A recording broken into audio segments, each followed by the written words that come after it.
एक बार एक राजा ने विद्वान ज्योतिषियों की सभा बुलाकर प्रश्न किया। मेरी जन्म पत्रिका के अनुसार मेरा राजा बनने का योग्य था। मैं राजा बना, किंतु उसी घड़ी मुहूर्त में अनेक जातकों ने जन्म लिया होगा जो राजा नहीं बन सके। आखिर क्यों? इसका क्या कारण है? राजा के इस प्रश्न से सब निरुत्तर हो गए। अचानक एक वृद्ध खड़े होकर बोले, महाराज, आपको यहाँ से कुछ दूर घने जंगल में एक महात्मा मिलेंगे। उनसे आपको उत्तर मिल सकता है। राजा ने घोर जंगल में जाकर देखा कि एक महात्मा आग के ढेर के पास बैठकर अंगारे गरम गरम कोयला खाने में व्यस्त हैं। राजा ने महात्मा से जैसे ही प्रश्न पूछा, महात्मा ने क्रोधित होकर कहा, तेरे प्रश्न का उत्तर आगे पहाड़ियों के बीच एक महात्मा है, वो दे सकते हैं। राजा की जिज्ञासा और बढ़ गई। पहाड़ी मार्ग पार कर बड़ी कठिनाइयों से राजा दूसरे महात्मा के पास पहुंचे। राजा हक्का बक्का रह गया। देखकर दृश्य ही कुछ ऐसा था।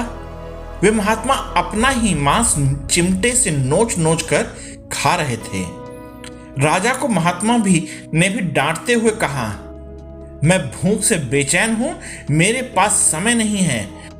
आगे आदिवासी गांव में एक बालक जन्म लेने वाला है जो कुछ ही देर तक जिंदा रहेगा। वह बालक तेरे प्रश्न का उत्तर दे सकता है। राजा बड़ा बेचैन हुआ। बड़ी अजब पहेली बन गया मेरा प्रश्न। उत्सुकता प्रबल थी। राजा पुनः कठिन मार्ग पार कर उस गांव में पहुंचा। गांव में उस दंपत्ति के घर पहुंचकर सारी बात कही। जैसे ही बच्चा पैदा हुआ, दंपत्ति ने नाल सहित बालक राजा के सम्मुख उपस्थित किया। राजा को देखते ही बालक हंसते हुए बोलने लगा, राजन, मेरे पास भी समय नहीं है, किंतु अपना उत्तर सुन लो। तुम, मैं और दोनों महात्मा 7 जन्म पहले चारों भाई राजकुमार थे। एक बार जंगल में शिकार खेलते खेलते 3 दिन तक भूखे प्यासे भटकते रहे। अचानक हम चारों भाइयों को आटे की एक पोटली मिली। हमने उसकी 4 बाटी सेकी और अपनी अपनी बाटी लेकर खाने बैठे ही थे कि भूख प्यास से तड़पते हुए एक महात्मा वहां आ गए। अंगारे खाने वाले भैया से उन्होंने कहा, बेटा, मैं 10 दिन से भूखा हूं, अपनी बाटी में से मुझे कुछ दे दो, मुझ पर दया करो जिससे मेरा जीवन बच जाए।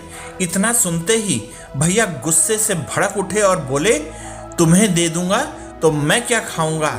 आग? चलो भागो यहां से। वे महात्मा फिर मांस खाने वाले भैया के निकट आए और उनसे भी अपनी बात कही, किंतु उन भैया ने भी महात्मा से गुस्से में आकर कहा, बड़ी मुश्किल से प्राप्त ये बाटी तुम्हें दे दूंगा तो मैं क्या अपना मांस नोच कर खाऊंगा?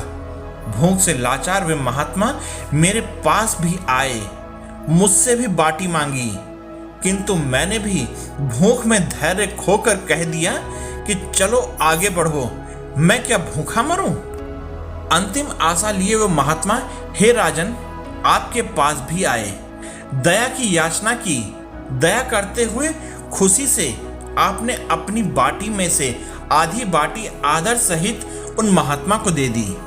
बाटी प्राप्त कर महात्मा बड़े खुश हुए और बोले, तुम्हारा भविष्य तुम्हारे कर्म और व्यवहार से फलेगा। बालक ने कहा, इस प्रकार उस घटना के आधार पर हम अपना अपना भोग रहे हैं। और वो बालक मर गया। धरती पर एक समय में अनेकों फल फूल खिलते हैं, किंतु सबके रूप, गुण, आकार, प्रकार, स्वाद भिन्न होते हैं। राजा ने माना कि शास्त्र भी 3 प्रकार के हैं, ज्योतिष शास्त्र, कर्तव्य शास्त्र और व्यवहार शास्त्र। जातक सब अपना किया, दिया, लिया ही पाते हैं। यही है जीवन। गलत पासवर्ड से एक छोटा सा मोबाइल नहीं खुलता, तो सोचिए गलत कर्मों से सचखंड के दरवाजे कैसे खुलेंगे?